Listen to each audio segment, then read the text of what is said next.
ಪ್ರೀತಿಯ ದ್ವಿತೀಯ PUC ವಿದ್ಯಾರ್ಥಿಗಳೇ, ಎಲ್ಲರಿಗೂ ಕೂಡ ಮತ್ತೊಮ್ಮೆ ನಮ್ಮ ಯೂಟ್ಯೂಬ್ ಚಾನಲ್ಗೆ ಸ್ವಾಗತ. ಇವತ್ತು ನಡೆದಂಥ ಬಿಸ್ನೆಸ್ ಸ್ಟಡೀಸ್ ಕ್ವಶನ್ ಪೇಪರನ್ನು ಇಲ್ಲಿ ಅಪ್ಲೋಡನ್ನು ಮಾಡಿಕೊಡುತ್ತಿದ್ದೇನೆ. God bless you all the best. ಇದೇ ರೀತಿಯಾಗಿ ತಾವುಗಳು ಕೂಡ ತಮ್ಮ ಬಳಿ ಇರುವಂತಹ ಕ್ವಶನ್ ಪೇಪರ್ಸ್ಗಳನ್ನು ನಮ್ಮ ಮೇಲ್ ಐಡಿಗೆ ಕಳುಹಿಸಿಕೊಡಿ. ನಮ್ಮ ಮೇಲ್ ಐಡಿ all-in-one pdf99@gmail.com ಆಗಿರುತ್ತೆ. ಬನ್ನಿ, ಇಲ್ಲಿ ವ್ಯವಹಾರ ಅಧ್ಯಯನ. ಭಾಳ ಜನ ಸರ್ ಕನ್ನಡ ಮೀಡಿಯಮ್ ಬೇಕು, ಇಂಗ್ಲೀಷ್ ಮೀಡಿಯಮ್ ಬೇಕು ಅಂದ್ಬಿಡ್ತೀರಾ. ಹಾಗಾಗಿ ಇಲ್ಲಿ ಕನ್ನಡ ಮೀಡಿಯಮ್, ಇಂಗ್ಲೀಷ್ ಮೀಡಿಯಮ್ ಎರಡೂ ಕೂಡ ಇದೆ ಸರ್. ಬನ್ನಿ, ಈಗ management is considered as dash ಅಂತ ಇದೆ. ಇದಕ್ಕೆ ಸರಿಯಾದ ಉತ್ತರ ಬೋತ್ ಆರ್ಟ್ ಆ್ಯಂಡ್ ಸೈನ್ಸ್ ಅಂತ ಇದಲ್ವ, ಅದೇ ಸರಿಯಾದ ಉತ್ತರ. ಆಪ್ಷನ್ ಎ ಕೂಡ ಹೌದು, ಆಪ್ಷನ್ ಬಿ ಕೂಡ ಹೌದು. ಆಯಿತಾ ಮಕ್ಕಳೇ. ನಿರ್ವಹಣೆಯು ಡ್ಯಾಶ್ ಎಂದು ಪರಿಗಣಿಸಲಾಗುತ್ತದೆ, ಕಲೆ ಮತ್ತು ವಿಜ್ಞಾನ ಅಂತ. Question number 2, management should find one best way to perform a task which technique of scientific management is defined in the sentence ಅಂತ ಇದೆ. ಕ್ವಶನ್ ನಂಬರ್ 2ಗೆ ಸರಿಯಾದ ಉತ್ತರ ಬಂದು ಮೆಥಡ್ ಸ್ಟಡಿ ಅಂತ ಇದಲ್ವಾ, that is the right answer. ಒಂದು ಕಾರ್ಯ ಮಾಡಲು ಒಂದು ಉತ್ಪನ್ನ ಮಾರ್ಗವನ್ನು ನಿರ್ವಹಣೆಯು ಕಂಡುಹಿಡಿಯಬೇಕು. ಈ ವಾಕ್ಯದಲ್ಲಿ ವೈಜ್ಞಾನಿಕ ನಿರ್ವಹಣೆ ಯಾವ ತಂತ್ರವನ್ನು ವ್ಯಾಖ್ಯಾನಿಸಲಾಗಿದೆ ಅಂತ ಇದೆ. ವಿಧಾನ ಅಧ್ಯಯನ ಅಂತ ಬರೀರಿ. Which of the following is an example of N single use plan ಅಂತ ಇದೆ. Question number 3, my dear children, option C is the right answer. Budget is the right answer. ಈ ಕೆಳಗಿನವುಗಳಲ್ಲಿ ಯಾವುದು ಏಕ ಬಳಕೆ ಯೋಜನೆಯ ಉದಾಹರಣೆಯಾಗಿದೆ? ಏನಿದು ಮುಂಗಡ ಪತ್ರ ಅನ್ನುವಂಥದ್ದು ಸರಿಯಾದ ಉತ್ತರ ಆಗಿರುತ್ತದೆ. ವಿದ್ಯಾರ್ಥಿಗಳೇ, ಈ ಕ್ವಶನ್ ಪೇಪರಿನ ಜೊತೆ ಇನ್ನೂ 3 ಕ್ವಶನ್ ಪೇಪರ್ಗಳನ್ನು ಕೊಡ್ತೇನೆ. ಅಷ್ಟು ಓದಿದರೆ ಸಾಕು. 40 ಔಟ್ ಆಫ್ 40 ಫಿಕ್ಸ್ ನಾಳೆ ಎಕ್ಸಾಮಲ್ಲಿ. ಫಿಲ್ ಇನ್ ದ ಬ್ಲ್ಯಾಂಕ್ಸನ್ನು ನೋಡ್ತಾ ಹೋಗೋಣ. Dash is called the father of general management ಅಂತ ಇದೆ. Henri Fayol is the right answer. Dash ರವರ ಸಾಮಾನ್ಯ ನಿರ್ವಹಣೆಯ ಪಿತಾಮಹ ಅಂತ ಇದೆ ಹೆನ್ರಿ ಫಯೋಲ್ ಅಂತ. An increase in population growth affects the dash environment ಅಂತ ಇದೆ. ಸೋಷಿಯಲ್ ಎನ್ವಿರಾನ್ಮೆಂಟ್ ಅನ್ನುವಂಥದ್ದು ಸರಿಯಾದ ಉತ್ತರ. ಜನಸಂಖ್ಯಾ ಬೆಳವಣಿಗೆಯ ಹೆಚ್ಚಳವು ಡ್ಯಾಶ್ ಪರಿಸರದ ಮೇಲೆ ಪರಿಣಾಮ ಬೀರುತ್ತದೆ ಅಂತ ಇದೆ. ಇದನ್ನು ನಾವು ಸಾಮಾಜಿಕ ಪರಿಣಾಮ ಅಂತ ಕರಿತೀವಿ. Organisation in which decision making authority lies with the top management are termed as dash ಅಂತ ಇದೆ.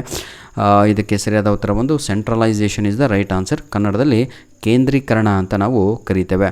ಮ್ಯಾಚ್ ದಿ ಫಾಲೋಯಿಂಗನ್ನು ನೋಡ್ತಾ ಹೋಗೋಣ ಮಕ್ಕಳೇ. ಆರ್ಗನೈಸೇಷನ್ ಆಬ್ಜೆಕ್ಟಿವ್ ಅಂತ ಇದೆ.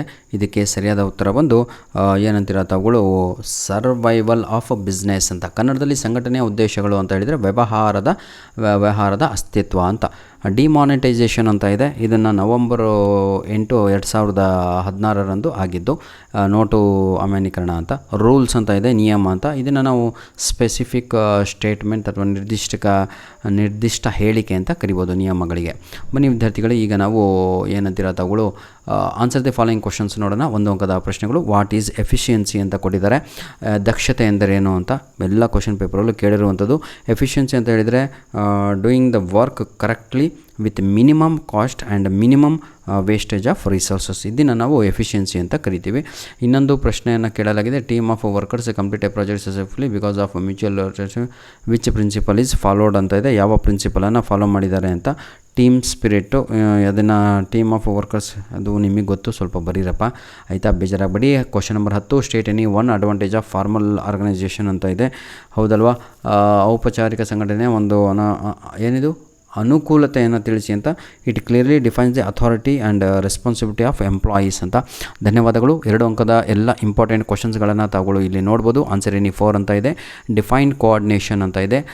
ಸಮನ್ವಯತೆಯನ್ನು ವ್ಯಾಖ್ಯಾನಿಸಿ ಅಂತ. State any 2 difference between unity of direction and unity of command ಅಂತ ಇದೆ.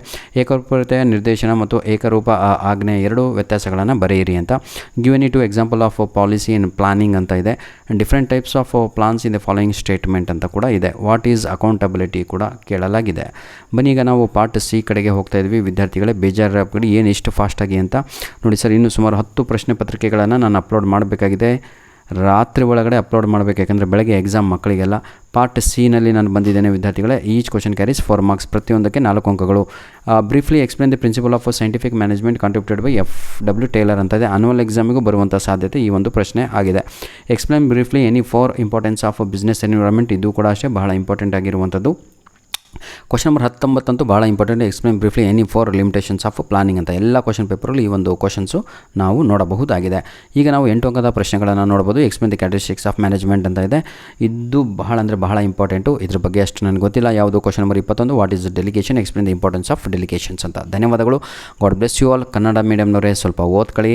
ಧನ್ಯವಾದಗಳು. ಈ ವಿಡಿಯೋದ ಡಿಸ್ಕ್ರಿಪ್ಷನ್ ಬಾಕ್ಸಿನ ಕೆಳಗಡೆ ಕನ್ನಡ ಮೀಡಿಯಮ್, ಇಂಗ್ಲೀಷ್ ಮೀಡಿಯಮ್ ಇಬ್ಬರಿಗೂ ಕೂಡ ಬಿಸ್ನೆಸ್ ಸ್ಟಡೀಸಿನ ಇಂಪಾರ್ಟೆಂಟ್ ಕ್ವಶನ್ ಪೇಪರ್ಸ್ ಕೊಟ್ಟಿರ್ತೇನೆ ಸರ್, ಯುಟಿಲೈಸ್ ಮಾಡಿಕೊಳ್ಳಿ. ಧನ್ಯವಾದಗಳು. All the best. ದಯವಿಟ್ಟು ನಾಳೆ ಎಲ್ಲರೂ ಕೂಡ ನಿಮ್ಮ ಪ್ರಶ್ನೆ ಪತ್ರಿಕೆಗಳನ್ನು ನಮ್ಮ ಮೇಲ್ ಐಡಿಗೆ ಕಳಿಸಿಕೊಡಬೇಕು. all-in-one pdf99@gmail.com ಅನ್ನುವಂಥದ್ದು ನಮ್ಮ ಮೇಲ್ ಐಡಿ.